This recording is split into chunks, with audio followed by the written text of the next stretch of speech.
The second perspective I can bring is the perspective of somebody who has probably read in the region of number of tens of thousands of patient stories now online, people posting their experiences of care every day on Patient Opinion.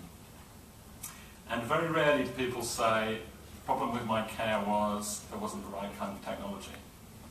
What they tend to say is, that the problem with my care is there wasn't any care, actually. And we sometimes forget that healthcare, in my slightly simple model of the world, consists of three bits. I always think of it as being some interventions that work, some relationships, and some organisations that enable that to happen.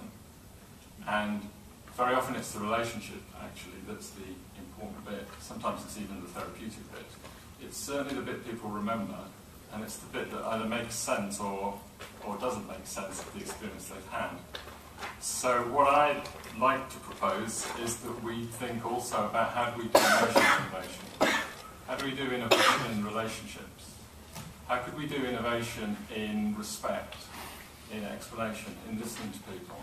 And we can all tell the difference between really being cared about and somebody pretending to care.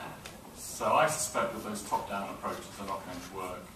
And we need to think about very different ways to change the culture of care, which are much more bottom-up, much more sideways in, and give patients a much bigger role. So finally, I just want to say something very brief about what the role of patients might be in innovation. We've certainly learned in running Patient Opinion that patients can very often identify problems that need fixing. That's the first step in innovation, isn't it?